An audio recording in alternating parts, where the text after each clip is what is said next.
போன முறை சொல்லும்போது என் அசிஸ்டன்ட் டைரக்டர் பேர் சொல்லும்போது சுரேஷ் விட்டேன், அருவாய்க்கு வேண்டாம் என்ன என் பேர் எப்படி விடலாம் அப்படின்ட்டு. அதனால் சுரேஷுக்கு மட்டும் நன்றி. இது எல்லாருக்கும் போன முறை சொல்லிட்டு அட்ஜஸ்ட் பண்ணிக்கிறீங்க. என்னுடைய முந்தைய படங்கள்லாம் சரியாக போகாதனால நண்பர் சொன்னார், இந்த மாதிரி என்னோடய படம் ஒரு பேனர் ஏற்றும்போது வந்து விஜய் சேதுபதிக்கு இனிமேல் பேனர் ஏற்றினா கூட்டமாக வரப்போகுது அப்படின்னு ஒரு 2-3 படத்துக்கு முன்னாடி சொன்னதாக என்கிட்ட சொல்லும்போது நானும் வந்து ஒரு வேளை என்னன்னு தெரியல, ஒரு கணக்கெலாம் இருக்கலாம். பட் அதெல்லாம் யோசித்து இந்த படத்தை செய்யலாம் இல்லை.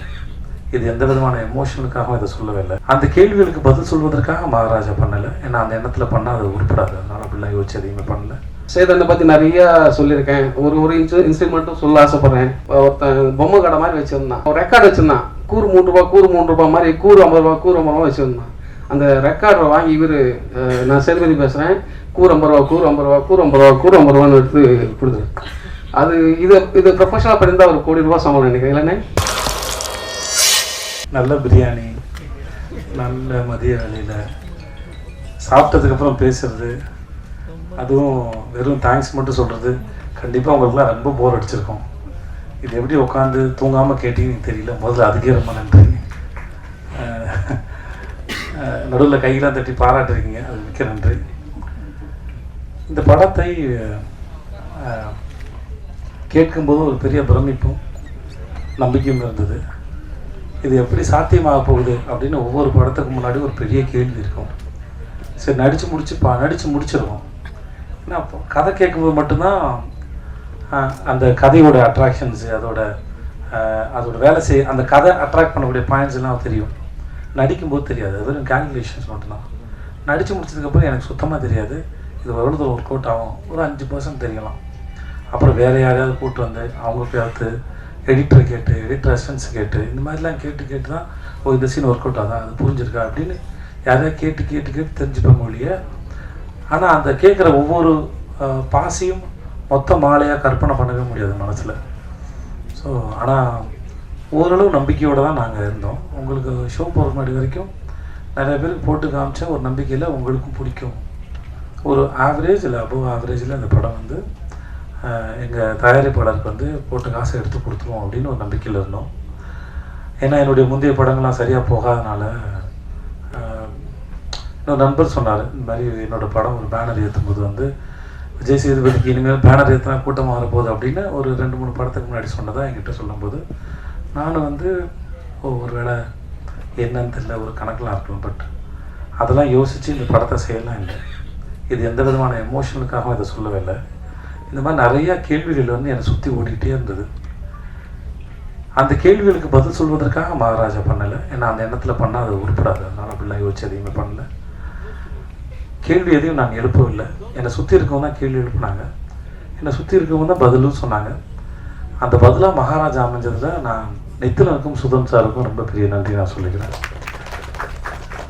நீங்கள் படம் பார்த்து முடித்து அன்றைக்கி நடந்த ப்ரெஸ் மீட்டில் கேள்விலாம் கேட்டு அப்படிலாம் போகிறதா அன்றைக்கி நான் ரொம்ப சந்தோஷமாக இருந்தேன். ஏன்னா நீங்கள் எல்லாருமே கேள்வி கேட்டாலும் சிரித்த முகத்தோடு சந்தோஷத்தோடு என்னை கேட்டுட்டு இருந்தீங்க.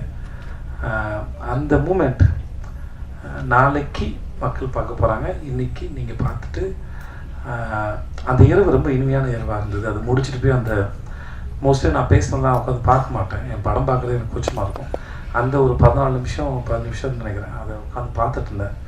ரொம்ப சந்தோஷமாக இருந்திருக்கேன் அந்த நேரத்தில். நான் நீங்கள் படம் பார்த்து நீங்கள் அதை வரவேற்ற விதத்தை பார்த்து. ஸோ உங்கள் அனைவருக்கும் மிக்க நன்றி. உங்களிடம் இதுவரை இருந்த உறவும் இனிமையானது, இனிமேல் தொடரப்போகிற உறவும் இனிமையானது. உங்கள் அனைவருக்கும் மிக்க நன்றி. மக்களுக்கு ரொம்ப பெரிய நன்றி.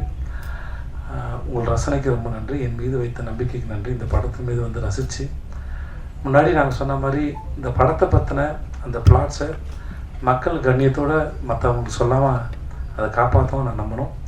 முடிஞ்ச அளவுக்கு கேள்வி கேட்டவங்களும் மக்களும் வந்து இங்கேயும் சரி, நான் ஹைதராபாத்தில் போயிட்டு ப்ரொமோஷன் பண்ணும்போது சரி, ஆஃப்டர் ரிலீஸ் நம்ம ப்ரொமோஷனுக்கு போகும்போது சரி, சில கேள்விகளை கேட்டால் கதை தெரிஞ்சுக்கிறேன்னு அந்த கண்ணியத்தோடையே கேள்வி கேட்டாங்க. ஸோ அந்த அத்தனைக்கும் நன்றி. என் கூட பணிபுரிந்த ஒவ்வொருக்கும் தனித்தனியாக தேங்க்ஸ் சொன்னால் எனக்கும் தூக்கம் வருது, நல்லா சாப்பிட்டுனாங்க. அதனால் மிக்க நன்றி. அன்புடன் விஜய் சேதுபதி. நன்றி. மைக்கு கண்டாலே ஒரு மாதிரி பதட்டம். மீடியா நண்பர்கள் எல்லாருக்கும் என்னோட தாழ்மையான வணக்கங்கள். இந்த படம் இவ்வளோ வெற்றி அடைஞ்சிருக்குன்னா எல்லா டைரக்டர் சொல்கிற மாதிரி தான், அதுக்கு நீங்கள் மட்டும்தான் காரணம். அது உண்மையும் கூட. சின்ன சின்ன யூடியூப் சேனல், அதில் கூட என் படத்தை ரிவ்யூ பற்றி போட்டு எமோஷனல் கனெக்ட் ஆகி வாய் வழியாக படத்தை பாருன்னு சொன்னவங்க, வாட்ஸ்அப் ஸ்டேட்டஸ் வச்சவங்க, இன்ஸ்டா பண்ணுவாங்க, ஃபேஸ்புக்கில் போட்டவங்க, ட்விட் பண்ணுவாங்க, பத்திரிகையாளர்கள் எழுதுவாங்க. அவ்வளோ இது வரைக்கும் ஒரு நாளைக்கு மினிமம் 1000 கால் வரும். எனக்கு கால் அட்டன் பண்ணுறது 4 நாள் வேலையாக இருந்துச்சு. அவ்வளோ அவ்வளோ வாழ்த்து மழைகள். இதுக்கு தானே ஆசைப்பட்டேன் பாலகுமார்ங்கிற மாதிரி ரொம்ப சந்தோஷமாக இருக்குது. அத்தனை நல்ல உள்ளங்களுக்கும் என்னோட நெஞ்சார்ந்த நன்றிகள். படம் சார்ந்த டிஃப்ரெண்ட் ஒப்பீனியன் சில பேருக்கு இருந்தது. அவங்களோட ஒப்பீனியனை நான் மதிக்கிறேன். அதில் அவங்க சொன்ன கரெக்ஷன்ஸ் எனக்கு சரின்னு பட்டதை நான் எடுத்துக்கிறேன். ஏன்னா சில பேருக்கு நான் படிக்கும்போது டிஃப்ரெண்ட் ஒப்பீனியன் இருந்தது. அந்த ஒப்பீனியன் மேலே நான் மரியாதை செலுத்துகிறேன். ஐ ரெஸ்பெக்ட் தம். அதில் எனக்கு அவங்க சொன்னதில் சரி அப்படிங்கிறத நான் அக்செப்ட் பண்ணிக்கிறேன். அதை நான் அடுத்த படங்களை சரி பண்ணிக்கிறேன். ஸோ உங்களுக்கு முதற்க நன்றி. போன முறை சொல்லும்போது என் அசிஸ்டன்ட் டைரக்டர் பேர் சொல்லும்போது சுரேஷ் விட்டேன். அருவாய்க்கு என்னை என் பேர் எப்படி உள்ளலாம் அப்படின்ட்டு. அதனால் சுரேஷுக்கு மட்டும் நன்றி. இது எல்லாருக்கும் போன முறை சொல்லிட்டு அட்ஜஸ்ட் பண்ணிக்கிங்க. என்னோட சேதண்ணா, ஐ மீன் ஆர்டிஸ்ட் சேதண்ணா, அனுராக் சார், நட்டி சார், தாஸ் அண்ணன், மம்தா மேம், அபிராம் மேம், சிங்கப்புலி அண்ணன் சொல்ல மாட்டேங்க, பார்த்தாலும் போக சொல்லிட்டு போயிருக்கேன் கெஸ்ட் பண்ணிடுவாங்கன்னு சொல்லிட்டு. சிங்கப்புலி அண்ணன், கல்கி, சார்ச்சனா, லிசி ஆண்டனி, மணிகண்டன், எல்லாருக்கும் என்னோட இன்னும் ஏதாவது 1-2 விட்டு அந்த மன்னிச்சுக்கோங்க. வினோத் அண்ணன், சேனட்டி வினோத் அண்ணன், எல்லாருக்கும் என்னோட நன்றிகள். டெக்னீஷியன் டீம், பிலோ, TKP, Aju, art director Selvakumar sir, முக்கியமாக எங்கள் இபி குமார் அண்ணன், எல்லாருக்கும், இன்னும் டிசைன் பண்ணவர் ராஜா கிருஷ்ணன், தண்டோரா டிசைனர், சவுண்ட் சைட் பண்ண ஒலி, சிஜி பண்ண ப்ரெசன்ட் பிக்சர், ஐ மீன் பேர் என்ன மாதிரி பிக்சர் லைட், சாரி, இன்னும் இருக்கிற எல்லா டெக்னீஷியன் டீமுக்கும் என்னோட நெஞ்சார்ந்த நன்றிகள். சேதனை பற்றி நிறையா சொல்லியிருக்கேன். ஒரு இன்சிடென்ட் மட்டும் சொல்ல ஆசைப்பட்றேன். நான் முன்னாடி சொல்லியிருக்கேன், is a great actor, there is no doubt about that. But அதோட அவர் பெரிய மனுஷன். ஒரு நாள் ஷூட் பண்ணிட்டு இருக்கும்போது யதார்த்தமாக ஷூட் பண்ணியிருந்தா ஒருத்தன் பொம்மை கடை மாதிரி வச்சுருந்தான் தள்ளு வண்டியில். அவன் ரெக்கார்டு வச்சுருந்தான். கூறு 3 ரூபா மாதிரி, கூறு 50 ரூபா வச்சுருந்தான். அந்த ரெக்கார்டை வாங்கி நான் சேதுபதி பேசுகிறேன், கூறு 50 ரூபான்னு எடுத்து கொடுத்துரு. அது இது ப்ரொஃபஷனலாக பண்ணியிருந்தா ஒரு 1 கோடி ரூபா சம்பளம் நினைக்கிறேன் இல்லைண்ணே. எனக்கு அந்த மொமெண்ட் என்னால் லைஃப்பில் மறக்கவே முடியல. அசால்ட்டாக அவள் தான் சொன்னேன், சேதனை மேன்மக்கள் பெரிய மனுஷன், நிறைய சொல்லலாம். எல்லாரும் கேட்குறாங்க, சிங்கப்புலி எப்படிப்பா அந்த கேரக்டருக்கு சூஸ் பண்ணேன் அப்படின்னு. நான் ஒரு இன்சிடென்ட் சொல்ல ஆசைப்பட்டேன். அங்கே தான் அவரை நான் சூஸ் பண்ண ஆசைப்பட்டேன். தொப்பின்னு ஒரு ஆடியோ லான்ச்சு, தொப்பின்ற ஒரு படத்தோட ஆடியோ லான்ச்சு. எல்லாரும் பேசிட்டாங்க. அந்த ஆங்கர் சிங்கப்புலி அண்ணன் கூப்பிட்றாங்க, அடுத்ததாக சிங்கப்புலி பேசுவார் அப்படின்னு சொல்லிட்டு போயிட்டாங்க. மனுஷனுக்கு என்ன கோவம் வந்துச்சுன்னு தெரியல. இந்த சாப்பிட்டுட்டு பல்லு இடுக்கல கறி மாட்டிக்கல, அப்போ நாக்கு தொலாவிட்டுருக்கலாம், அப்படி பேசி மைக்க பிடிச்சி இப்படி சொன்னார். என் பேர் சிங்கப்புலி, நான் அல்டிமேட் அது பேசுகிறேன். அல்டிமேட் சார் அஜித் நடித்த ரெட் படத்தோட டைரக்ட் நான் தான். சூர்யா சாரை வச்சு மாயவை பண்ணியிருக்கேன். பாலா சார் படங்களை இவ்வளோ பண்ணியிருக்கேன். அவரோட ஹிஸ்ட்ரி ஃபுல்லாக லென்த்தாக சொல்லிவிட்டு என்னை போகிற பக்கம் சிங்கப்புலி பேசுவார் அப்படின்னு. ஒரு மனுஷன் அத்தனை கோபத்தை அடிக்கிட்டு அப்படின்னு பேசின அந்த ஆட்டிடியூட் இருக்குல்ல, இட்ஸ் அ ஃபினாமினல். கூப்பிட்றான் ஆள் அப்படின்ற மாதிரி.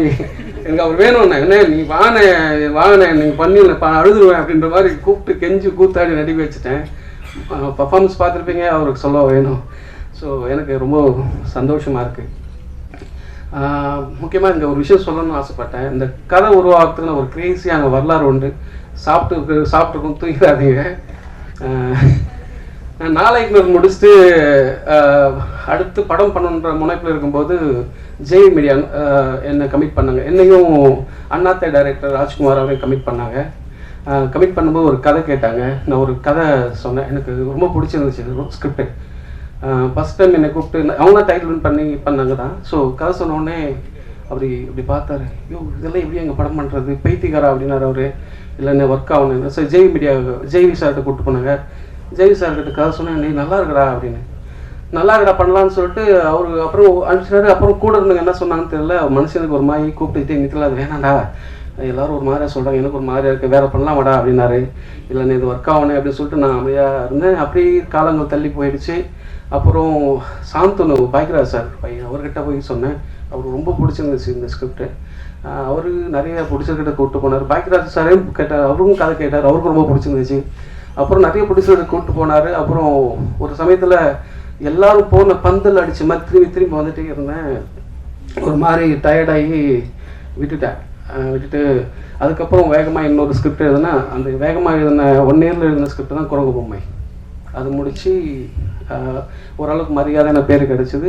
அடுத்து படம் பண்ணலாம் அப்படின்னும்போது சுதன் சார் அட்வான்ஸ் கொடுத்தாரு. அப்படியே அந்த கதை பழைய கதை தூசு தட்டி சொல்லலாம்னா அப்படியே இவரு தட்டி விட்டாங்க என்ன பண்ணுறதுன்னு சொல்லி அந்த கதையில் இருக்கிற அந்த ப்ரமைஸ் மட்டும் ஜஸ்ட் ஒரு ப்ரமைஸ், அந்த ஃப்ரெஞ்ச் மட்டும் தனியாக எடுத்துகிட்டு வச்சுட்டு இதெல்லாம் தள்ளி போட்டுட்டு அதை வச்சுட்டு புதுசாக ஒரு ஸ்கிரிப்ட் எழுத ஆரம்பித்தேன். அவர்கிட்ட ஒரு 1 hour கதை சொன்னேன். அவர் ரொம்ப பிடிச்சி போச்சு. அப்புறம் பேசணும். என்னோட அவருக்கு எல்லா வருஷனும் தெரியும் சுதன் சாருக்கு. அந்த சீனு அந்த வருஷன் இல்லை கிளம்பு அப்படிம்பாரு. அவ்வளோ வருஷன் கிரியேட் ஆச்சு.